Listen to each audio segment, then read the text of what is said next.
जय हो मेरे नीम करोली बाबा महाराज। आपके श्री चरणों में मेरा प्रणाम, श्री माँ के चरणों में मेरा प्रणाम, आप सबको मेरा प्रणाम। आप सब बाबा जी की शरण में हैं तो मुझे ये बोलने की ज़रूरत ही नहीं कि आप सब ठीक होंगे। जो बाबा जी की शरण में है वो ठीक ही होगा। तो जैसे कि मैं बाबा जी की लीलाओं का वर्णन कर रहा हूँ। अब मैंने ये पिछले 3-4 एपिसोड से ये बताना शुरू किया कि बाबा जी, देखो बाबा जी को सब कुछ पता होता है। बाबा जी ऐसे होते हैं कि जैसे आपके घर में कुछ चल रहा है और वो कहीं पे बैठे हैं और वो लोगों को कमेंट्री दे रहे हैं कि वो फलाना ऐसा होगा, ये ऐसा होगा, ऐसा होगा, और ऐसा होता आया है। बाबा जी तो हर जगह हैं, हर जगह हैं। अच्छा, ये बहुत बड़े कमाल की कथा है। देखिए, मेजर सुनंदा जी थे जो बाबा जी के बहुत भक्त थे। एक बार वो कैंची धाम गए, बाबा जी के दर्शन किए और कार से रानीखेत की तरफ रवाना हो गए। रास्ते में करीना ब्रिज पड़ता है, तो मेजर सुनंदा ने देखा बाबा जी ब्रिज पे बैठे हुए हैं और बहुत चकित हुआ। उसने कार रोकी और बाबा के पास आए, नतमस्तक किया और आश्चर्यचकित होकर बोले, आप यहाँ पर कैसे? अभी तो आप जैसे ही बाबा जी बोले, तुम कैंची धाम से बिना प्रसाद लिए चले आए, इसलिए मुझे आना पड़ा। और अपने कंबल से, बाबा जी कंबल उड़ते थे, अपने कंबल से आम का प्रसाद उन्होंने मेजर सुनंदा को दिया। और दूसरी चौंकाने वाली बात थी कि उन दिनों आम का सीज़न ही नहीं था। ये है बाबा जी। एक बार क्या हुआ, गोदावरी तिवारी जी कैंची धाम बाबा जी के दर्शन के लिए जा रही थी। तो उनके एक साथी पंत जी ने कहा कि क्या वो उनके साथ चल सकते हैं? तो गोदावरी जी ने कहा ठीक है, चलो। तो पंत चलो, पर घर जाने पर चलो, जाने से पहले कुछ खा लो। उन्होंने खुद कुछ नहीं खाया था, क्योंकि पहले वो बाबा जी के दर्शन करना चाहती थी, फिर रात्रि का भोजन करेगी। पंत जी ने कहा, आश्रम में खाना तो मिलता ही है, तो क्यों ना आज के खाने का खर्चा बचा लूँ। खैर, दोनों आश्रम पहुँचे, बाबा जी के दर्शन किए, तो देखा एक भक्त ना बाबा जी को मिठाई, जिसको हम कलाकंद कहते हैं, बहुत कमाल की मिठाई होती है, कलाकंद, वो प्रसाद के रूप में ले रहे थे। तो बाबा जी ने थोड़ी मिठाई गोदावरी को दी और कहा, ये प्रसाद ले लो। और और पंत जी को पता क्या बोला? पंत को बोला, तुम खाने के कक्ष में जाओ, खाना खाओ, ताकि तुम्हारा खर्चा बच जाए। बाबा जी की ये बात कहनी, पंत जी का सोचो क्या हुआ होगा, उसका हाल क्या हुआ होगा। तो तभी मैं कहता हूँ बाबा जी अंतर्यामी है, अंतर्यामी है। ओ, जय हो बाबा नीम करोली की, जय हो बाबा नीम करोली, जय हो। अच्छा,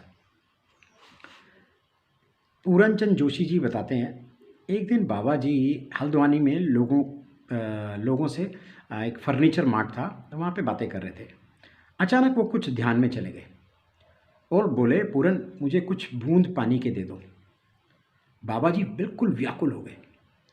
तो वो कहते हैं, मैं कुछ समझ नहीं आया, मुझे कुछ समझ नहीं आया। और बाबा जी को 2 चम्मच पानी पिलाया। कुछ समय बाद बाबा जी की आंखों से आंसू निकल गए और उन्होंने कहा, रमन नहीं रहे। हिंदुस्तान ने बहुत बड़ा संत खो दिया। ये घटना है जब अरुणाचल प्रदेश में रमन महर्षि जी ने अपना शरीर त्याग दिया।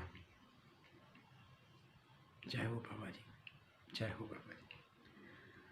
अच्छा, महाराज जी को सब पता होता है, जैसे कि मैं भूल चुका हूँ, और आप सब लोगों को भी पता है, महाराज जी को सब पता है, और वो इशारे इशारे से सब कुछ समझा देते हैं, यानी कि सीख देते हैं। एक बार ऐसे ही नैनीताल में पता चला कि बाबा जी भूमिदार में आए हुए हैं।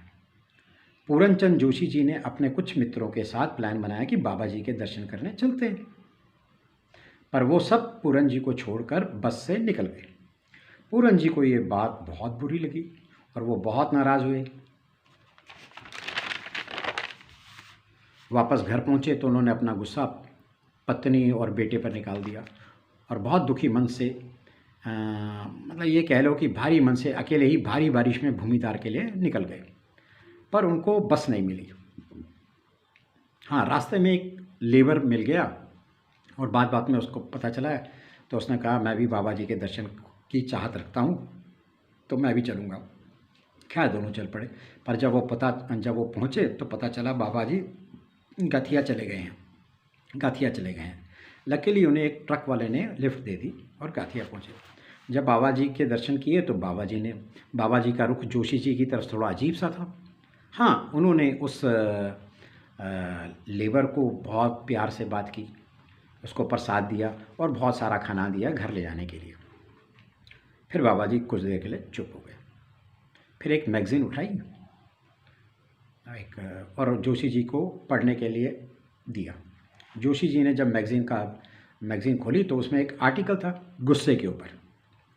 जोशी जी ने पढ़ा तो बाबा जी ने कहा दोबारा पढ़ो। तो पढ़ते पढ़ते 5वीं बार जब जोशी जी ने पढ़ा तो उन्हें अफसोस हुआ कि वो घर पर कैसे गुस्सा करके निकले थे। उसके बाद बाबा जी ने उनसे आराम से बात की। अब बाबा जी बहुत दयालु हैं। हाँ, जोशी जी के दोस्त तब तक नहीं पहुँचे थे। इस कथा में है कि कभी गुस्सा ना करो और किसी को छोड़कर मत जाओ, क्योंकि बाबा जी हैं ना, वो देख रहे हैं, उनको सब पता है, सब पता है। मैंने एक बार पिछली वीडियो में भी कहा था, अगर कोई आपको बोले कि मुझे कैंची धाम जाना है, उसके पास पैसे नहीं हैं, कुछ नहीं है, तो उसको साथ में ले चलो, कोई बात नहीं, बाबा जी सब प्रबंध कर देंगे और देखना आपको 2 गुना देंगे। एक बार डॉक्टर खान थे, उनकी वाइफ बहुत बीमार हो गई। कई तरह के इलाज कराए पर बात नहीं बनी। उनका बुखार ही उतर नहीं रहा, उनका बुखार उतर ही नहीं रहा था।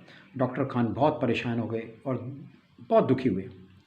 अब कुछ नहीं हो सकता और इस समस्या से निराश होकर वो बाबा जी को याद किया।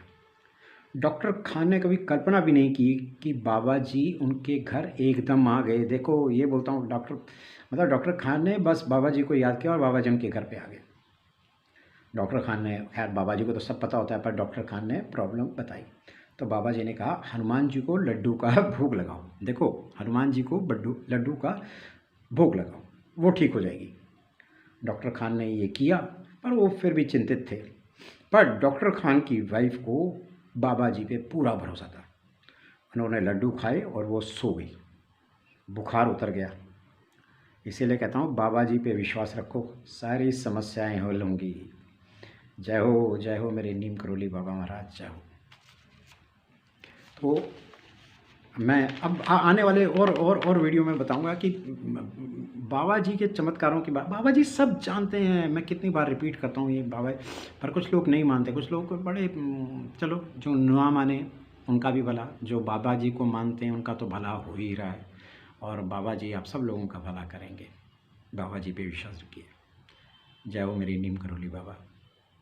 आपके श्री चरणों में मेरा प्रणाम, श्री माँ के चरणों में मेरा प्रणाम, आप सबको मेरा प्रणाम। हनुमान चालीसा पढ़िए, सुंदरकांड पढ़िए, नहीं होता तो सुनिए, आपका भला होगा। जय हो मेरे नीम करोली बाबा, जय हो।